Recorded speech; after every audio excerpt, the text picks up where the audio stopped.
있겠지만 요즘 계속해서 주일 설교를 위험 시리즈를 하고 있습니다. 2주 전에는 우리의 순종이 위험합니다.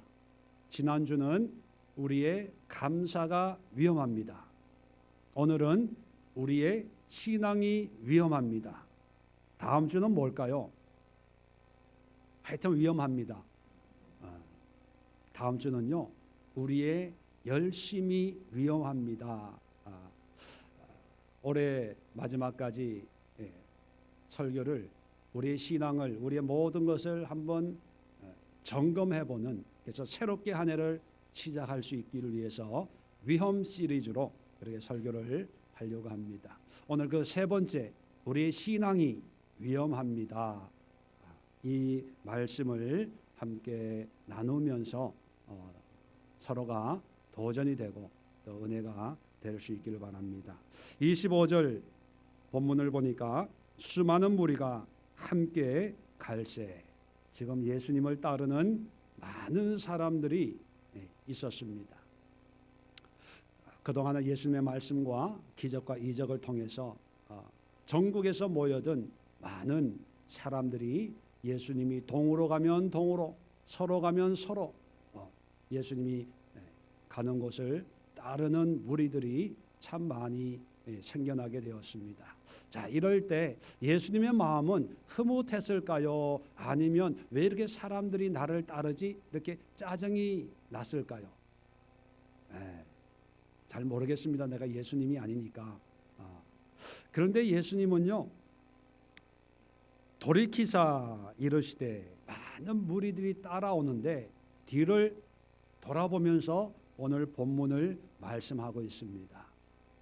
그러면 오늘 이 말씀은 예수님을 박해하는 사람들에게 하신 말씀이 아니고 예수님을 나름대로 믿는다고 생각을 하고 나름대로 예수님처럼 살겠다고 따라다니는 그런 사람들에게 하신 말씀이에요. 그렇다면 오늘날로 치면 예수님을 믿기로 결정을 하고 신앙생활 하기로 결정을 하고 예수님을 따르는 그런 신앙생활을 시작해서 오늘 교회 주일을 맞이해서 예배 드리러 나온 우리들도 아마 이 무리에 포함되지 않을까 그런 생각을 합니다. 자, 이런 사람들에게 예수님이 하신 말씀을 우리가 살펴보면서 과연 우리가 가지고 있는 이 신앙, 우리도 예수님을 따른다고 하는 이런 믿음이 과연 하나님, 예수님이 바라시는 그런 신앙의 모습과 비교해 볼 때 좋은 것일까 아니면 문제가 있는 것일까 한번 점검해 보려고 합니다. 세 가지 면에서 점검해 보려고 하는데, 자, 예수님을 따른다고 하지만 첫 번째 점검해야 될 것이 뭐냐 하면 무엇을 따르는가라는 것입니다. 따르긴 따르는데 무엇을 따르는가? 지금 외형적으로는 누구를 따라요? 이 무리들은 예수님을 따라요. 그런데 예수님 자신은 자기를 따르는 이 사람들을 볼 때 나를 따르는지 아니면 다른 걸 따르는지 아마 예수님의 생각이 중요하지 않겠습니까? 한번 봅시다. 26절에 보니까 무릇 내게 오는 자가 자기 부모와 처자와 형제와 자매와 더욱이 자기 목숨까지 미워하지 아니하면 능히 내 제자가 되지 못하고 27절 누구든지 자기 십자가를 지고 나를 따르지 않는 자도 능히 내 제자가 되지 못하리라. 자, 이 말씀을 보면 예수님이 분명히 25절에 보면 많은 무리가 예수님을 따르고 있어요. 그런데 이들을 향해서 27절에 무릇 내게 오는 자가 그렇게 얘기하고 27절에도 나를 따르지 않는 자도 그렇게 표현을 하고 있어요. 자, 그렇다면 저를 잘 보세요. 사람들은 예수님을 따른다고 생각하는데 예수님은 이 사람들의 나를 따른다고 생각했을까요? 안 따른다고 생각했을까요? 예, 왜요? 왜 안 따른다고 생각했을까요? 만약에 이 사람이 나를 따른다고 생각하는 사람이 생각했다면 굳이 나를 따르는 자는 나를 따르려면 이렇게 얘기할 필요가 없잖아. 이미 따르고 있으니까. 근데 따르고 있다고 생각하는 사람들에게 나를 따르려면, 내게로 오려면 이렇게 얘기하고 있는 그 자체가 뭐냐? 예수님 생각에는 이 사람들은 나를 따르는 사람이 아니기 때문에 나를 따르는 것에 대해서 설명이 필요하겠다라고 생각을 하고 지금 말씀하고 있는 거예요. 그렇다면 무리들은 따른다고 생각을 하고 있어요. 근데 예수님은 따르지 않는다고 얘기합니다. 그 차이는 어디에 있을까요? 따름의 목적에 차이가 있습니다. 무리들은 예수님을 따라요. 그런데 그 따름의 목적은 어디에 있을까요? 자기들에게 있습니까? 예수님께 있습니까? 네, 자기들에게 있는 거예요. 자기들에게 있다는 얘기는 예수님을 따르지만 따름의 목적이 내가 원하는 것, 나의 필요, 나의 호기심, 나의 기대, 내가 가지고 있는 어떤 모양과 모습. 야, 예수님 오늘은 무슨 말 하실까? 어떤 일을 기적을 행하실까? 아, 예수님 만나서 안수받고 병 고쳐야지, 문제 해결 받아야지, 그런 생각으로 다 따른다는 거예요. 그런 사람들을 향해서 예수님이 말씀하시는 것은 뭐냐면, 나를 따르려면 내게로 오는 자는, 그렇게 표현을 하는 걸 보니까 예수님이 원하시는 따름의 목적은 누가 되기를 원해요? 예수님 자신이 되기를 원하는 거예요. 나를 따르려면 너희 기대, 너희의 꿈, 너희의 소망을 이루기 위해서 나를 따르는 게 아니고, 그냥 너희의 따름의 목표가, 목적이 내가 되기 위해서는, 나를 따르기 위해서는, 이런 표현을 쓰고 있다는 것입니다. 자, 그래서 많은 무리들이 예수님을 따르고 쫓고 믿는다고 얘기하지만, 그것은 예수님이 기뻐하고 만족하는 신앙이나 따름이 아니고, 예수님이 원하는 것은요, 예수님 자신이 모든 것의 목표가 되는 거예요. 자, 이런 예수님이 내 신앙의 목표가 되는 그런 신앙을 제자, 그렇게 표현하는 거예요. 26절에도 내 제자가 되지 못하고, 27절에도 내 제자가 되지 못하리라, 33절에도 내 제자가 되지 못하리라. 다시 말하면 신앙이란 뭐냐, 믿음이란 뭐냐 하면 그저 예수님 믿습니다, 예수님을 따릅니다, 그래서 교회 열심히 출석하고 봉사 열심히 하고 믿음 생활하는 그런 활동을 열심히 하면서 나는 이제 예수님을 따르는 그리스도인입니다 라는 것이 목적이 아니라는 거예요. 또 어떤 사람은 하나님 믿고 믿으면 복 받으니까 열심히 믿어서 복 받아야지, 또 하나님 믿으면 병 고쳐주니까 열심히 기도해서 병 고침 받아야지, 또 모든 문제를 하나님 앞에 기도하면 응답해 주시니까 열심히 기도해서 응답 받아야지, 이것이 믿음이 아니라는 거예요. 예수님이 원하는 믿음의 모습이란 뭐냐면, 모든 내 문제가 있긴 있어요. 병도 있고 가난의 문제도 있고 경제적인 문제도 있고 모든 삶의 문제는 그대로 있지만,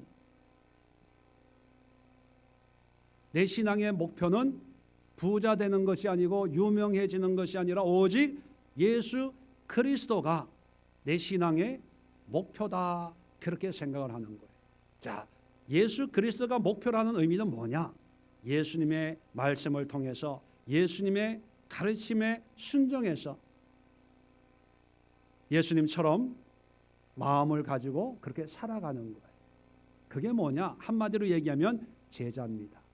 우리는 제자 그러면 제자 훈련 받고 12 제자들처럼 사도가 되어서 죽기까지 주님 앞에 순종하는 어떤 그런 모습만 생각을 하다 보니까 신자로 만족해야지 무슨 제자까지. 제자는 나는 자신이 없어. 그렇게 생각을 합니다. 여러분, 그런데 신자가 제자예요. 제자와 신자 믿는 사람은 구별할 수가 없는 거예요. 신자 믿는 것이 제자고 제자가 믿는 거예요. 그런데 우리는 교회에서 지금까지 제자 훈련이라는 그런 용어가 유행처럼 번지다 보니까 제자 훈련 받는 것은 특별한 믿음 좋은 사람이고 나는 그냥 믿는 것으로 믿음 생활하는 것으로 만족해야지 그렇게 생각을 하는데 그건 크게 잘못된 거예요. 믿는 게 제자예요. 예수님은 따르는 사람들에게 결론적으로 내 제자가 되어야 된다는 거예요. 따르는 것을 믿습니다라고 하는 것으로 만족하는 것이 아니라 제자가 되어서 나처럼 그렇게 사는 거라는 거죠. 요즘에는 스승과 제자의 관계가 학교에서 지식을 전하고 지식을 받는 어떤 그런 관계의 스승과 제자 관계지만 2000년 전의 스승과 제자의 관계는요, 스승과 함께 먹고 마시고 함께 생활하면서 스승이 살아가는 그 삶의 모습을 그대로 내가 이어받아서, 그래서 제자의 삶을 보면 스승의 삶을 알 수가 있고 스승의 삶을 보면 제자의 삶을 알 수가 있는, 그것이 스승과 제자의 관계거든요. 그런데 이 무리들은 따르긴 따라요.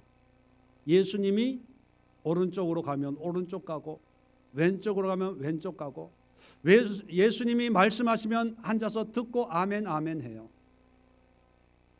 그런데 문제는 뭐냐면 제자의 삶은 아니라는 것입니다. 오늘날 또 보면 많은 무리들이 예수님을 따라요. 말로 시인해요. 구원의 확신이 있다고 얘기합니다. 많은 사람들이 예수님을 따르기 때문에 바쁜 일을 뒤로 하고 아마 교회에 모여서 예배를 드릴 것입니다. 그러면서 우리는 믿음이다라고 얘기해요. 그리고 신앙 생활이라고 얘기합니다. 자, 그렇다면 예수님이 똑같이 오늘 본문처럼 그런 많은 무리들, 그런 무리들이 모여서 드리는 예배 이 시간에 오셔서 뒤돌아 보시면서 말씀하시되 내게 오는 자는, 나를 따르는 자는 내 제자가 되어야 된다, 이렇게 말씀하지 않을까요? 그렇다면 예수님을 따른다, 예수님을 믿는다라고 하는 그 신앙의 모습은 한마디로 한 문장으로 표현하면 예수님을 신앙의 목적으로 삼아서 예수님의 제자가 되는 것이다, 이렇게 정의를 내릴 수가 있습니다. 그렇다면 저는 목사고 여러분들은 집사님, 권사님, 직분을 가지고 오랫동안 신앙생활을 하고 있습니다. 여러분의 신앙, 여러분이 가지고 있는 예수님을 믿고 따르는 그 신앙은 제자입니까? 제자의 삶을 살고 있습니까? 어떤 분들은 믿는다고 얘기합니다. 예, 믿지요. 믿어요. 저도 그렇게 믿는 줄로 믿습니다. 근데 그 믿음의 모습은 뭡니까? 그냥 예수님 따르는 모습이요? 교회에 나와서 예배 드리는 앉아있는 이 모습이요? 여러분 자신은 알 거예요. 저는 몰라도 내가 예수님의 제자인지 아닌지, 예수님을 목적으로 기도하고 신앙생활 하는지, 아니면 내 목적을 이루기 위해서 믿음을 사용하고 이용하고 있는 건 아닌지, 여러분 자신들은 누구보다 잘 알 겁니다. 그래서 여러분 스스로 한번 질문해 보십시오. 자기에게 오늘 말씀을 기준으로 해서 내 신앙은 안전한가 아니면 위험한가? 여러분 스스로 한번 자문자답해 보시길 바랍니다. 두 번째 예수님의 말씀은 이어집니다. 26절에 자기 부모와 처자와 형제와 자매와 더욱이 자기 목숨까지 미워하지 아니하면 내 제자가 되지 못한다, 그렇게 말씀합니다. 여기에 참 어려움이 많습니다. 자, 그렇다면 진정한 제자가 되기 위해서는 어떻게 해야 된다고요? 가족을 다 버려야 돼. 미워해야 돼. 그리고 자기 목숨까지 미워한다. 자기 목숨도 버릴 각오를 해야 된다는 거죠. 자, 그러면 과연 제자 될 사람이 몇 명이나 됩니까? 언뜻 보면 이건 가장 부도덕하고 비윤리적이고 문제가 많은 어떤 광신도 집단처럼 오해하기가 쉬운 그런 말씀입니다. 그런데 여러분, 성경을 이해할 때 오늘날 우리식으로 문자적으로 이해하는 것이 아니라 당시 2000년 전에 어느 지역에 많은 무리들이 예수님을 따르고 있을 때 그때 말씀하신 거거든요. 그러면 2000년 전에 이 무리들에게 말씀할 때 가족을 다 미워하고 부모 처자 다 버리고 목숨까지 버릴 각오로 하고 나를 따라야 된다라고 문자 그대로 받아들이는 사람이 있었을까요, 없었을까요? 그때는 없었어요. 왜냐하면 그때 미워한다라고 표현은 그 당시의 문화와 어떤 그 문맥의 상황에 따라서 이해가 되니까 가족 버리고 예수 따르라 뭐 이런 의미로 받아들이지는 않았어요. 왜냐하면 여러분, 똑같은 병행 구절이 있죠. 병행 구절이라고 하는 것은 같은 사건을 마태, 마가, 누가가 자기의 관점에서 표현을 했지만 표현은 다르지만 그 상황은 비슷한 것을 병행 구절 이렇게 표현합니다. 자, 마태복음 10장을 한번 열어보세요.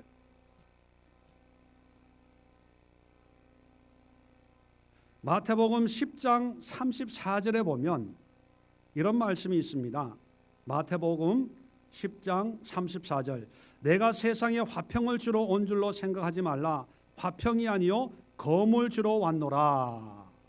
자, 기가 막힌 말씀이 그 다음에 나옵니다. 35절에 내가 온 것은 사람이 그 아버지와 딸이 어머니와 며느리가 시어머니와 불화하게 하려 함이니 사람의 원수가 자기 집안 식구리라.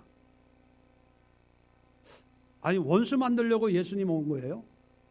화평이 아니라 칼로 서로 죽이고 뭐 말로 서로 상처 주기 위해서 예수님이 왔다, 그런 의미가 아니에요. 자, 그 다음 절을 봐야 됩니다. 37절에 왜 이렇게 말씀하시냐?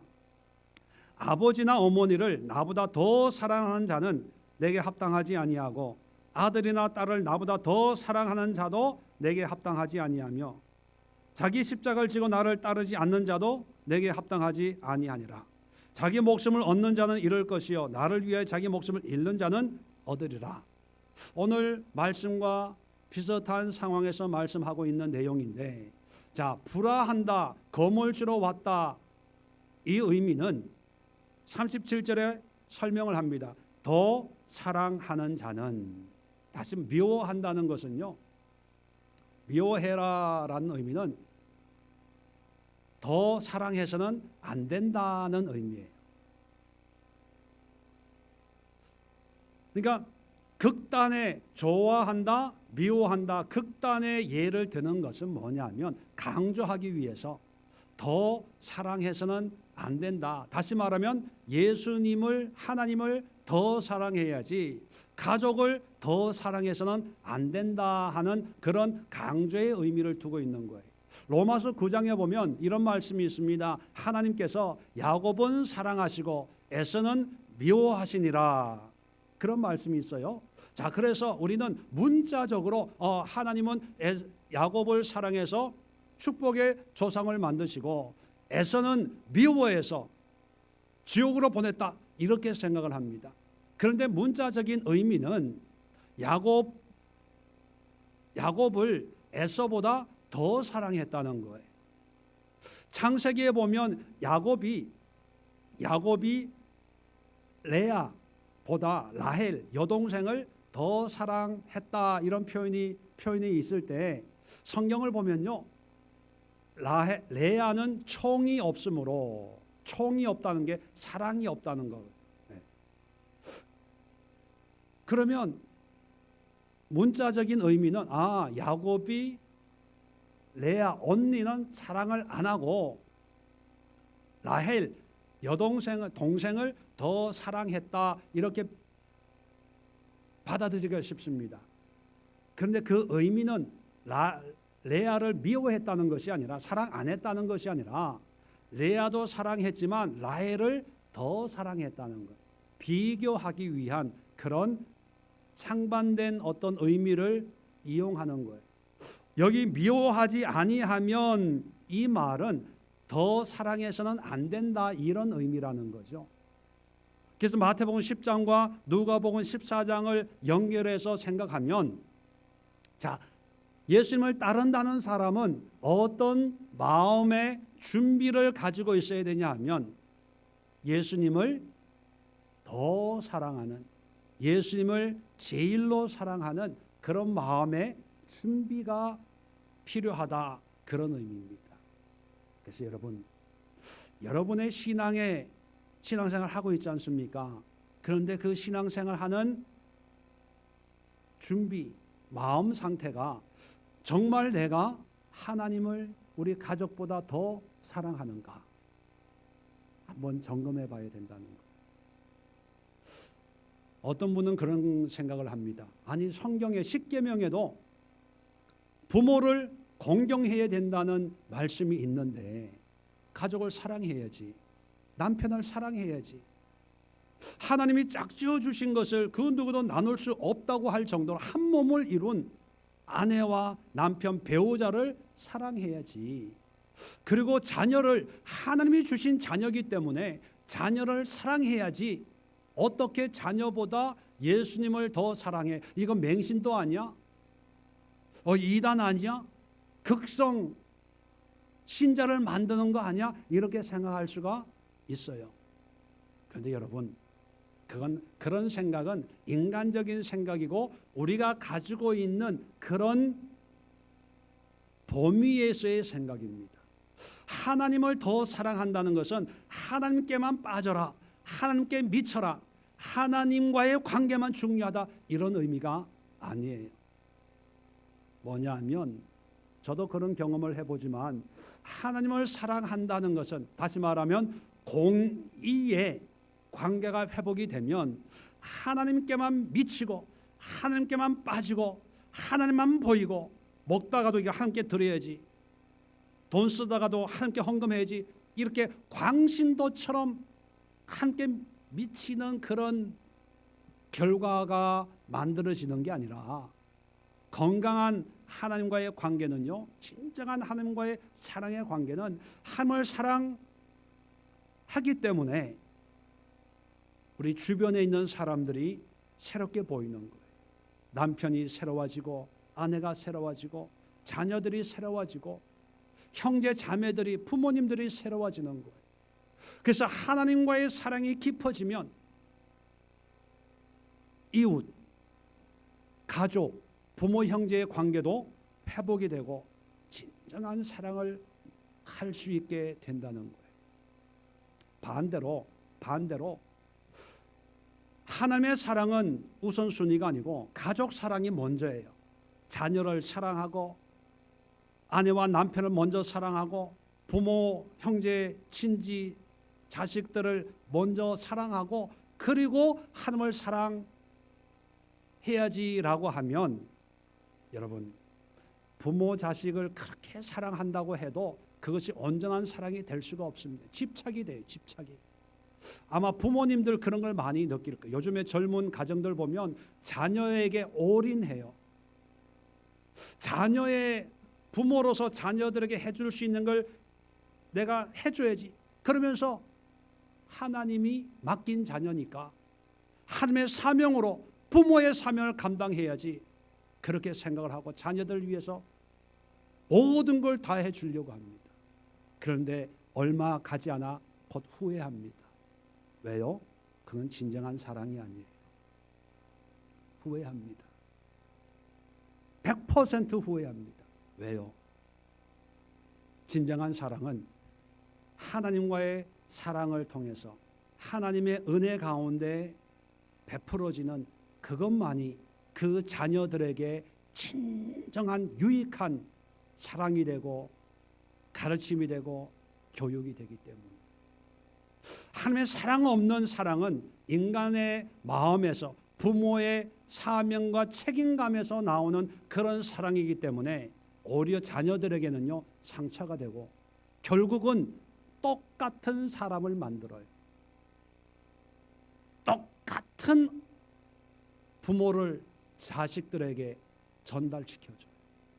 자식은 또 똑같은 엄마의 영향을 받아서 자기 시집가고 장가가면요 또 자식들을 그렇게 키워요.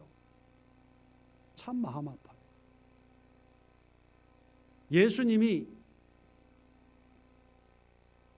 부모, 처자, 형제, 자매, 더욱이 자기 목숨까지 목숨보다 더 사랑하라 라고 하는 것은 하나님이 우리의 사랑에 대한 집착을 가지고 나만 사랑해야 돼 이것이 아니라 하나님의 사랑을 경험해봐야, 맛봐야 진정한 부모를 어떻게 섬기고 처자를 어떻게 사랑하고 형제간에 어떻게 관계를 하고 자매들과 그리고 자기의 목숨, 자기의 삶을 어떻게 사랑하고 살아가야 될까를 알기 때문에 나를 더 사랑해야 돼 이렇게 얘기하는 거예요.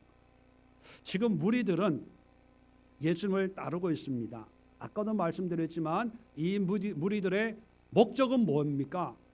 자기 자신의 그 자기 자신이라고 하는 것은 부모의 관계 해결, 자식의 문제 해결, 가정의 문제 해결, 다 그런 문제 해결을 위해서 예수님을 따르고 있을 겁니다.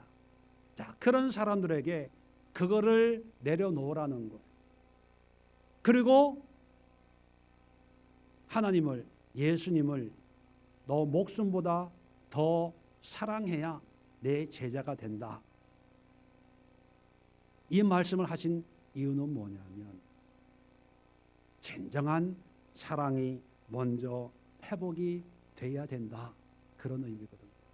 자, 이어서 두 번째 또 27절에 이런 말씀을 합니다. 누구든지 자기 십자가를 지고 나를 따르지 않는 자도 능히 내 제자가 되지 못하리라. 자, 여기서 십자가는 어떤 의미일까요? 십자가를 지고 나를 따르래요. 성경에 십자가만 나오면 무슨 십자가가 생각이 나요? 예수님의 십자가.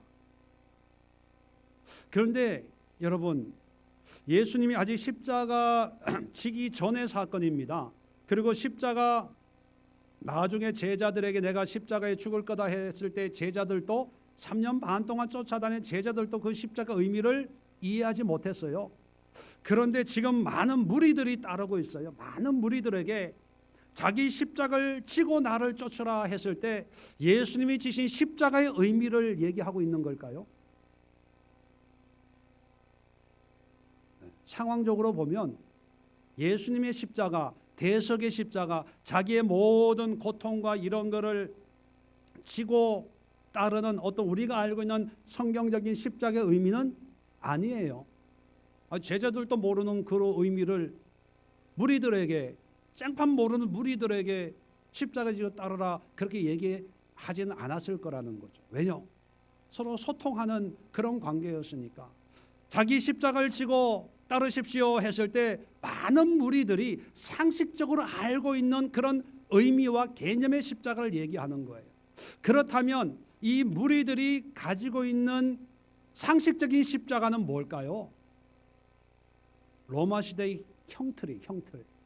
십자가 하면 사형 선고 내리는 끔찍한 무서운 그런 범죄, 죄인에게 살인을 처형을 하는 어떤 도구예요. 그럼 자기 십자가를 진다 이 의미는 어떤 의미로 받아들이냐 하면 부끄럽고 창피하고 어떤 삶의 그런 모양과 모습을 상징하는 거죠. 좀 더 쉽게 풀어 설명하면 이런 거예요. 뭐 오늘날 십자가의 의미가 우리 신앙 생활하는 분들에게 쉽게 나는 배운 게 없어요. 나는 가진 게 없어요. 성경에 대해서 아는 게 없어요. 이런 거. 남들보다 나는 좀 모자란다, 부족하다, 또는 신앙생활 하기에는 내가 지금 환경이 어렵고 힘들고 이런 거 있잖아요. 이게 다 십자가의 의미예요. 그런데 그런 십자가를 해결해 놓고 따르라는 거예요? 아니면 지고 따르라는 거예요? 지고라고 하는 건 있는 그대로 가지고라는 의미잖아요. 가지고 따르라는 거예요. 부끄럽고 창피해요. 아마 이 무리들 가운데 예를 들어서 자기 가족 가운데 십자가 처형을 받은 사람이 있어요. 그러면 그 당시에 십자가 처형은요, 몰래 숨어서 하는 게 아니라 큰 길에 시장 같은 데서 보란 듯이 처형을 했거든요. 그러면 그 가족이 누군지 다 알아요. 그러면 가족 중에 누가 십자가 처형을 당했으면 그 동네 살 수 있어요, 없어요? 없어서 몰래 야반 도주하는 거예요. 부끄러운 거고 창피한 거거든요. 자, 그런데 야반 도주할 정도로 부끄러운 일을 가지고 있는 사람이 있는데, 이제 예수님을 따라야 되겠다라고 생각을 만약에 먹었다고 가정을 합시다. 그러면 일반적으로는 이 부끄러운 문제를 좀 해결해 놓고 사람들에게 좀 인정을 받고 뭔가 정리를 좀 해놓고 그렇게 따라야지라고 생각할 수도 있었는데, 왜? 그 부끄러움이 너무 크니까. 근데 예수님은요, 괜찮다는 거예요. 그냥 그대로 나를 따르라는 거예요. 그 문제를 그대로 가지고, 몸이 아파도 그대로 가지라는 거예요. 가난해도 그대로 나오라는 거예요. 바빠, 그대로 나오라는 거예요. 왜 나오는 이유가 뭘까요? 왜 나오라고 하는 걸까요? 그 문제보다 예수님이 더 중요하기 때문에. 여러분, 26절에는 예수님의 중요성을 가족, 인간 관계로 비교하고 있어요. 어떤 관계보다 예수님이 더 중요하다. 자, 27절의 십자가는 뭐냐? 어떤 상황보다 예수님이 더 중요하다는 거예요. 우리는 유교적인 영향을 많이 받은 민족이기 때문에 뭔가 하려고 그래도 뭔가 이렇게 지켜야 될 예의 이런 거를 먼저 생각을 해요. 남들이 나를 어떻게 볼까?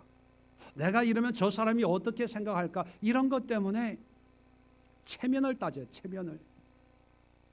그러다 보니까 하나님과의 관계는 항상 그 체면 때문에 우선순위에 밀리는 거예요. 내가 어떻게 뭔가 하고, 교회 올 때도 늦어도요, 화장 꼭 해야 돼. 쌩얼로 나오면 창피하다고 생각하는 거예요. 왜 그럴까요? 내 어떤 모양과 모습이 예배드리고 하나님과의 관계를 맺는데 더 중요하다고 생각하니까. 그런데 예수님은 그게 아니라는 거예요. 화장 못해서 못한 대로 빨리 나오라는 거예요. 그대로 오라는 거예요. 샤워 못했으면 샤워 못한 대로 그대로 오라는 거예요. 지금 내 체면, 내 환경, 화장, 옷 이런 거 신경 쓸 여력이 없다는 거죠. 왜요? 하나님이, 예수님이 더 중요하니까. 신앙생활 하는데 피곤하고 바쁘고 오늘날 그게 이유가 되고 핑계가 되고 그것 때문에 신앙생활하는데 장애가 돼요. 그런데 그건 이유와 핑계가 아니라는 거예요. 그런 소리 하지 말라는 거예요. 그러면서 예수를 믿고 그러면서 교회 생활하고 그러면서 예배 드리고 웃기지 말라는 거예요. 나를 따르는 게 아니고 결국 네 자신 아니냐. 너의 만족을 위해서 어느 정도 갖춰야 되고 어느 정도 해야 되고 사람들로부터 뭔가 대접을 받으면서 신앙생활 하려고 하니까 관계도 중요하고 어떤 내 십자가 같은 문제도 중요하고, 그래서 그렇게 나를 따르는데, 나를 따르려면 그것을 다 버려야 된다는 거, 버려야 된다는 거. 여러분, 오늘날에는 신앙생활하는데 이유가 많아요. 핑계가 많아요. 바빠서요, 피곤해서요, 몸이 아파서요, 무슨 일이 있었어요, 뭐 때문에. 요즘의 사회는 참 일들이 많죠. 그런데 하나님은 그런 이유들을, 핑계들을 어떻게 여기실까? 한번 여러분 자신에게 한번 생각해 보십시오. 지금까지 여러분 신앙생활 해오면서 하나님, 예수님의 어떤 우선순위가 내 삶에서 몇 번째였는가 한번 생각해 보세요.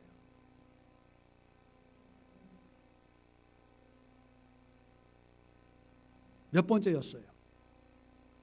그런데 중요한 것은, 저는 여러분들의 우선순위를 잘 모르지만 중요한 것은 예수님은 신앙생활 하겠다고 예수 믿겠다고 따르는 사람들에게 나는 너희들의 첫 번째가 되기를 원한다, 그렇게 말씀하십니다. 첫 번째. 관계에서도 첫 번째예요. 일에서도 첫 번째예요. 가정생활에서 첫 번째예요. 여러분의 개인적인 삶에서도 첫 번째가 되기를 원하시는 거예요. 이게 신앙입니다.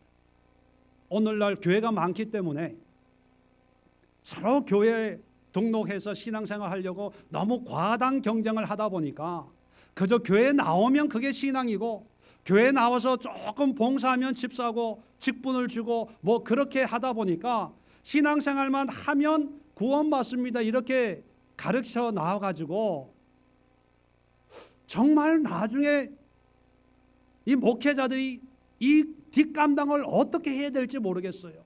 얼마 전에 뉴스를 보는데 아파트를 분양을 했는데, 분양을 하고 입주를 했는데 이게 막 물이 새고 뭐 곰팡이가 피고 뭐 해가지고 뭐 이게 뭐 신고하고 조사 나오고 보수해달라고 막 그런 기사를 보면서 제가 마음이 얼마나 무거웠는지 몰라요. 아파트 팔아먹고 하자가 생기면은 그것도 뭐 다 보수를 해주고, 우리 아파트도 보니까 5년차, 10년차 그 기간에 따라서 뭐 보수를 해주더라고요. 물 새는 것도. 그런데 구원을 팔아먹은 전데 나중에 성도들이 하나님 앞에 갔는데 나 너 도저히 모르겠는데 라고 하면 이 성도들이 우리 목사님이 구원 받았다 그랬는데요, 천국에서 보자 그랬는데요, 뭐 이러면서 하자 보수 해달라 그러면 내가 무슨 재주로 그 보수를 다 해줄까?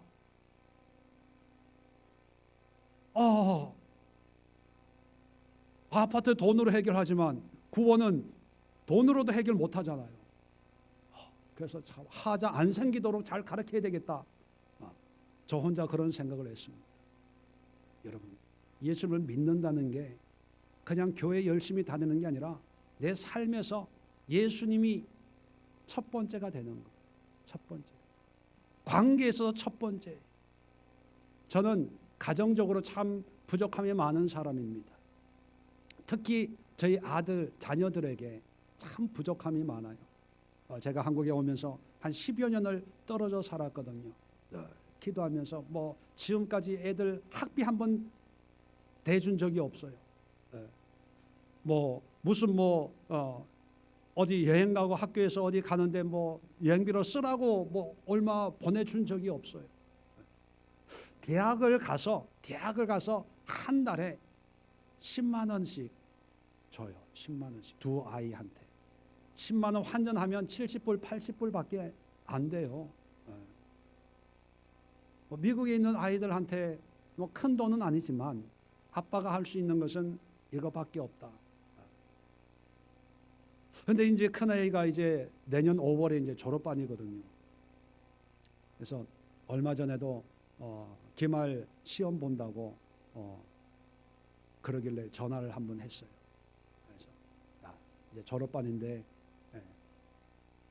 맛있는 것도 먹고 화장품도 여자아이니까 화장품도 좀 샀쓰고 뭐 그러라고, 그리고 공부가 전부가 아니니까 놀면서 해, 놀면서. 그랬어요. 왜냐하면 이제 아이들 통장을 만들어 가지고 그 현금 뽑는 카드를 줬거든요. 그래서 미국에서 이제 달러로 이렇게 뽑아 쓰게. 예. 그래서 이제 인터넷에 들어가면 이제 얼마 찾았었는지 이게 다 나오잖아요. 그런데 아들 놈은 매달 뺐어. 예. 근데 이 딸내미는요 한 푼도 안 뺐어. 그대로 모아놔요. 그래서 제가 왜 돈을 이렇게 모으냐, 써라 그랬더니만 돈 모아서 내년에 한국 비행기표 자기가 사서 온다고 아르바이트 하면서 용돈 벌고, 또 기숙사에 있는 여학생 외국 애들 이렇게 모아가지고 지가 성경 공부 인도해요. 성경에 등장하는 여인들 해가지고 성경 공부 인도하고 그래요. 통화하다가 야, 요즘 무슨 책 읽고 있어? 그랬더니 유진 피터슨 목사님 책을 읽고 이런 책을 읽고, 그래서 우리가 지난 달에 읽은 내가 맞는 신이라고 하는, 야, 내가 그 책도 읽어봤는데 이 책 한번 읽어봐. 미국 이름으로 Counterfeit God이라는 책이거든요. 가짜 신. 그래? 아빠 나도 그거 한번 읽어볼게.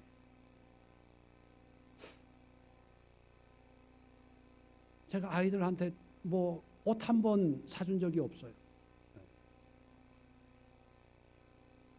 아이들은 내가 한국에 와서 목회하고 교회하고, 그것도 가난한 교회하고 있는 걸 너무 잘 알아요. 그래서 뭐 돈 달라 뭐 이렇게 얘기해도 돈이 나올 구멍이 없다는 걸 알아요. 그런데 중요한 것은 아빠는 목사님이야. 목회를 하고 있어. 저는 자식들 위해서 열심히 돈 벌어서 학비 대주는 것이 아니라 자식을 위해서 저는 열심히 목회를 했는데, 하나님이 아이들에게 그런 마음을 주시고, 의사가 돼서 선교지에 아이들을 치료하는 그런 일을 하고 싶다라고 하는 그런 고백을 할 정도로 한 번도 가정 예배 한번 드려보자 한 적이 없어요. 하나님께 사로잡히면 함께 미치는 것이 아니라 하나님의 사랑이 우리의 가정을 회복시켜. 하나님은 그래서 첫 번째가 되기를 원하는, 하나님은 자기 만족을 위해서가 아니라 진정한 행복을 우리에게 주기 위해서. 여러분에게 예수님은 몇 번째입니까? 오늘 예배 올 때, 주일 예배 올 때 하나님은 몇 번째로 여기고 오늘 예배 오셨습니까?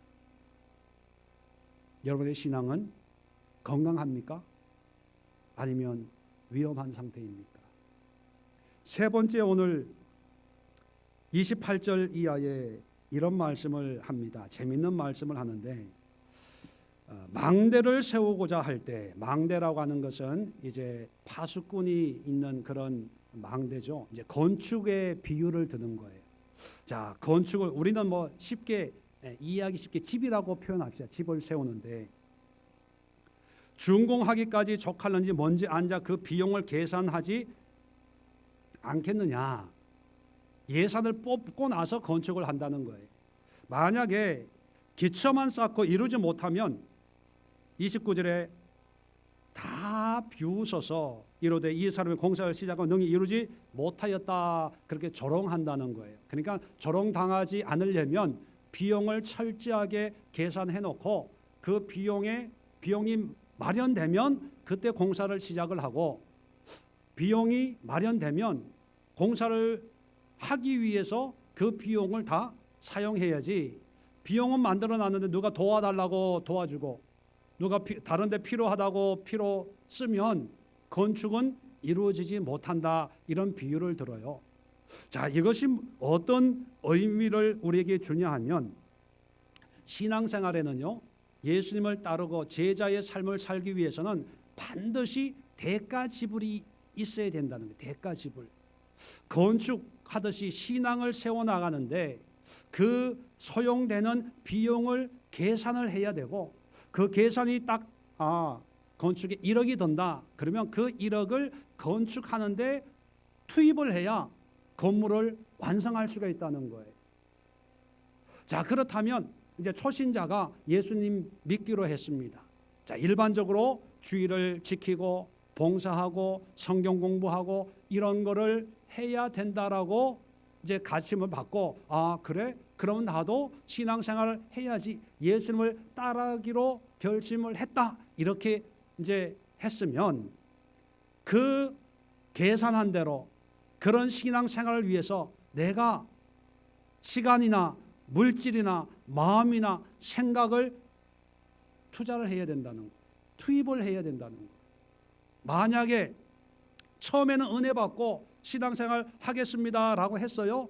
그런데 하다 보니까 이게 바쁘니까 나중에, 힘드니까 나중에, 또 나하고는 별로 상관이 없다고 생각하니까 이거는 안 해. 자, 그러면 믿음이 세워져요, 안 세워져요?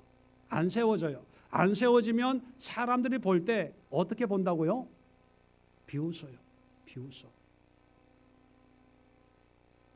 오늘날 한국교회가 세상 사람들로부터 비웃음과 조롱을 받고 있습니다. 현상적으로는요, 여러 가지 문제 때문에 그래요. 뭐 그것이 알고 싶다, 뭐 추적 60분 이런 단골 메뉴가 요즘에 격이 아닙니까? 그런데 여러분 잘 보세요.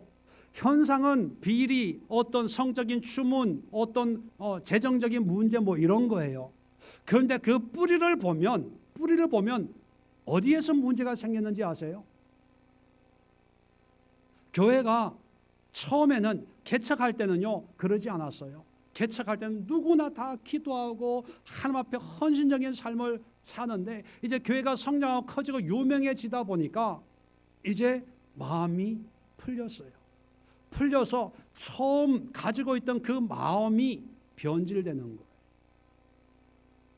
좀 누리자. 유명한 목회자가 되고 유명한 교회가 되고 하니까 딴 생각을 가지는 거예요. 다시 말하면 신앙에 합당한 대가 지불을 개척할 때나 지금 교인이 10,000명이 됐을 때나 똑같이 대가 지불을 해야 되는데, 개척하고 부흥할 때는 대가 지불을 했어요. 기도하고 말씀으로 은혜로. 그런데 교회가 좀 크다 보니까 대가 지불을 안 하고 누리기를 시작하는 거예요. 이 정도면 됐거니 하고 기도도 안 하고 그냥 호텔에서 사람 만나고 뷔페에서 밥 먹고 외국으로 다니고 대접받고 인정받고 좋은 집에 좋은 옷 입고 대가 지불이 없기 때문에 문제가 생기는 거예요. 그 문제가 생기면 사람들이 비웃는 거예요. 요즘에 목사라 그러면 존경한다는 사람 별로 없어요. 아래 위로 쳐다봐요. 여러분 다른 데 가가지고요 교회 다니는 집사라고 얘기해 보세요. 아우 집사세요. 참 어쩐지 보통 사람처럼 안 보이던데요. 이렇게 얘기하는 사람이 있어요. 당신도 집사야? 그런 사람들이 많아요. 왜 우리가 사람들로부터 조롱을 당하고 비웃음을 당하냐면 대가 지불을 안 해서 그래요. 대가 지불을. 기도해야 돼. 기도 안 하는 거예요. 말씀 봐야 돼. 말씀 안 보는 거예요. 성경 봐야 돼. 성경 안 보는 거예요. 내가 물어봐서 성경 공부할 때 지금까지 성경 몇 번 읽어봤냐? 한 번. 한 번도 안 읽어봤다. 이게 우리 현실이에요. 아니 신앙생활 하는데 성경 모르고 신앙생활 하는 사람이 세상에 어디 있어요? 운전하는데 운전 그 교본을 몰라. 법을 몰라. 법을 모르면 누가 이겨요? 싸움하면. 목소리 큰 사람이 이기잖아요.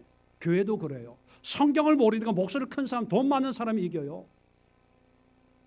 이게 신앙이. 그런 신앙생활 하는 사람들 예수님이 볼 때 따른다고 하지만 진정한 신앙이 아니라는 사실입니다. 투자를 해야 돼. 투자를. 집을 세우는데 투자를 안 하고 예산을 뽑았으면 예산을 집행을 해야 세워질 거 아니에요. 여러분 시간을 들여야 돼요. 노력을 해야 돼요. 저절로 안 돼요. 10년을 신앙생활하는 우리 교회에서 10년 된 10년 신앙생활 하고 있다고 가정을 하면 10년 동안 주일 성수 철저히 했어요. 그거 했다고 신앙 잘합니까? 여러분, 주일만 안 빠지고 열심히 교회 다니면 신앙 잘해요, 안 잘해요? 안 잘하잖아요. 그 증거가 누구예요? 여러분. 투자를 해야 돼. 왜요? 투자를 안 하는 거예요. 터만 닦아놓고 기초공사만 해놓고 공사 중 불편을 끼쳐드려 죄송합니다. 문패는 달아놨어. 현수막은 붙여놨어. 그런데 10년 지나니까 현수막이 너덜 바람에 흔들어가지고 가림막은 빵꾸가 나고요. 그러니까 지나가는 사람들이 아직도 그러고 있냐? 오전에 누구하고 만나면서 그랬어요. 집사님이 사업장에서 일터에서 예수의 모습을 안 보여주니까 그런 거야. 내가 대놓고 그랬어요. 사무실 가면 예수 옛자도 안 꺼내잖아. 그러니까 그렇게 보는 거야. 여러분, 세상이 비웃어요. 교회가 크다고 존경한 줄 아세요? 한국교회 장로가 대통령이 되고 집사가 장관이 되고 집사가 국회의원 됐다고 세상 사람이 와, 교회 나가야지, 교회 대단해, 그런 줄 아세요? 비웃어요. 비웃어. 제발 장로 대통령 뽑지 마세요. 제발 집사들 국회의원 뽑지 마세요. 직분 때문에. 비웃어요. 비웃어. 왜요? 대가 지불이 안 된 신앙은요, 오히려 하나님의 영광을 가려요. 대가 지불할 자신이 없으면 교회에 나오지 마세요. 나오지 마세요. 예수님의 마음이에요. 예수님의 마음. 수많은 무리가 따른다고 예수님이 기뻐했을까요? 아니에요. 따르지 마. 따르지 마. 대가 지불도 없는 그런 신앙 따르면 뭐하냐? 나하고 상관이 없는데. 어떤 분이 그런 생각을 가질 수도 있어요. 계산해보고 신앙생활 이제 이래야 돼? 저래야 돼? 들어보고 속으로 이런 생각을 가질 수 있습니다. 아이고, 너무 힘들겠다. 나 안 할래. 그죠? 그렇게 내가 살기도 힘든데 무슨 그렇게 시간 또 여기 나와 주는 것도 고맙게 생각해야지. 목사님 나보고 하는 소리 같아. 이렇게 생각하는 분이 딱 3분 계세요. 그분들에게 하는 비유가 그다음 2번째 비유예요. 31절에 또 어떤 임금이 다른 임금과 싸우러 가는 거예요. 근데 이 임금 왕은 어떤 왕이냐면 군사가 1만 명이 있는 왕이 있고 군사가 2만 명이 있는 왕이 있어요. 이 두 나라가 싸워요. 싸우면 누가 이겨요? 보나마나 2만 명 있는 군대가 이길 거 아닙니까? 그러니까 1만 명 있는 군대의 왕은 전세를 파악해가지고 어떻게 하라는 거예요?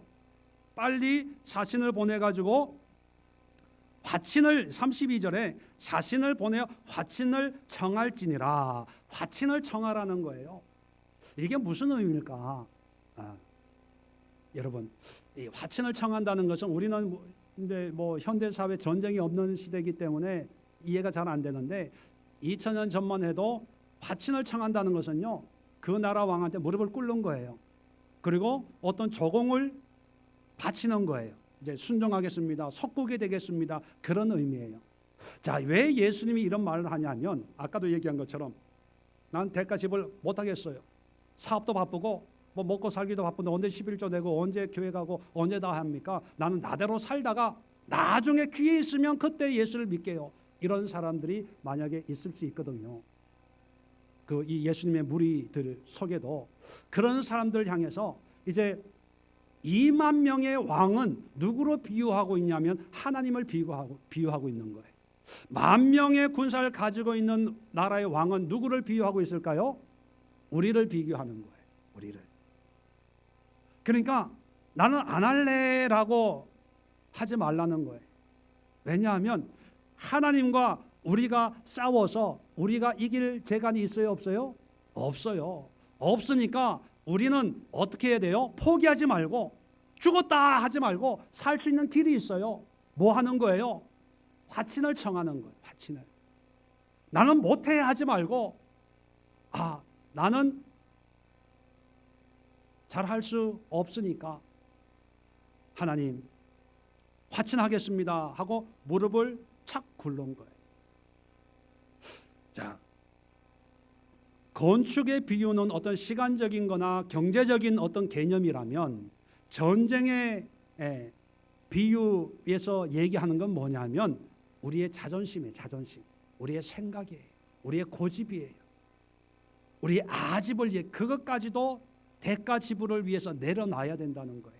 자, 그래서 33절에 이와 같이 너희 중에 누구든지 자기의 모든 소유를 버리지 아니하면, 자, 여기서 모든 소유라는 것은 돈을 얘기하는 게 아니에요. 돈이 아니고 돈을 포함해서 우리의 생각과 우리의 고집과 우리의 아집과 우리의 무능함과 우리의 무식함과 모든 것을 내려놔야 된다는 거예요. 이거를 믿음의 대가로 하나님 앞에 지불하고 하나님 앞에 납작 엎드려야 된다는 거예요. 그래야 제자가 된다는 거예요. 내 고집 가지고 내가 맞는 내 신앙에 합당한 그런 것만 찾아가지고 그런 것만 은혜 받고 다른 거는 아니야 아니야 하지 말고 내가 가지고 있는 모든 소유 생각을 다 버리고 버린다는 것이 이제 믿음의 대가로 지불하는 거죠. 지불하고 하나님을 따라야 된다는 것입니다. 이걸 해야 된다는 거예요. 만약에 화친을 안 맺으면 결과는 어떻게 될까요? 멸망이에요. 멸망. 전쟁에서 그냥 죽는 거예요. 죽는 거예요. 우리는 당장 안 죽으니까 그냥 아무 생각 없이 사는데 신앙에서는요, 믿음에서는 하나님의 심판이 있습니다. 자, 결론적으로 더 중요한 게 이것만은 꼭 기억하고 돌아갈 수 있기를 바랍니다. 뭐냐면, 자, 34절 35절은 이제 결론이에요. 결론이 소금이 좋은 것이나 소금도 만일 그 맛을 잃으면 무엇으로 짜게 하리요. 자, 이 소금을 이렇게 한번 바꿔보세요. 성도, 무리, 사람들 이렇게 바꿔보세요. 자, 성도들은 참 좋은 거예요.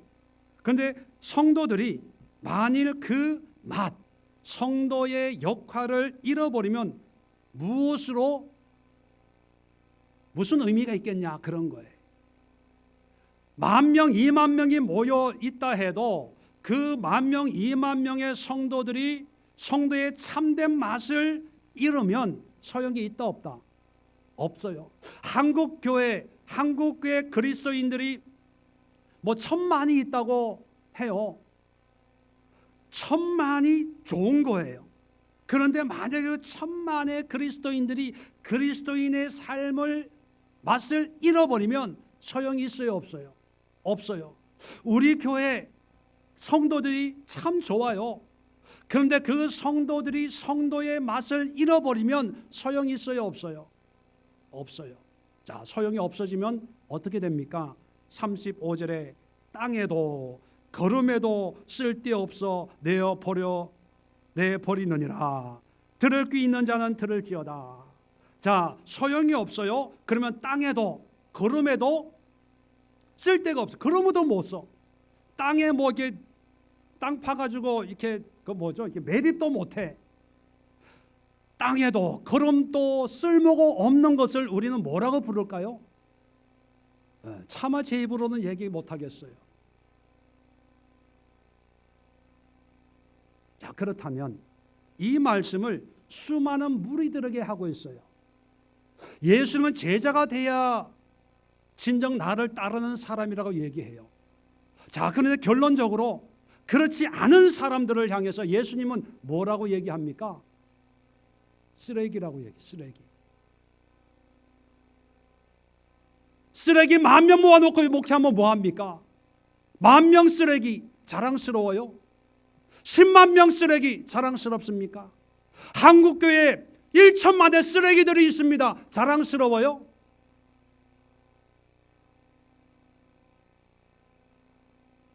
여러분, 예수님을 따른다고 다 해결되는 게 아니에요. 믿습니다라고 한다고 해결되는 게 아니에요. 이건 제 얘기가 아니라 성경 얘기입니다. 성경에 기록되어 있는 거예요. 예수님이 결론적으로 그 많은 무리들 나름대로는 따르고 나름대로 예수님 야 대단해 멋있어 하나님의 아들 아니야 이러고 있는 사람들을 향해서 예수님의 결론은 뭐냐면 내 제자가 될 수 없다면 쓰레기야. 우리의 신앙은 예수님의 제자입니까? 아니면 아무짝에도 쓸모없는 쓰레기입니까? 그 판단은 여러분 스스로 한번 해보십시오. 그리고 그 판단을 위해서 가족들에게 물어보십시오. 당신이 너희들이 볼 때 나의 믿음은 예수님의 제자의 삶을 추구하는 삶이냐 아니면 그냥 따르는 삶인 것 같냐? 저에게 묻지 마시고 가족들에게 물어보세요. 왜냐하면 제일 잘 아니까. 기도하겠습니다. 좋으신 하나님,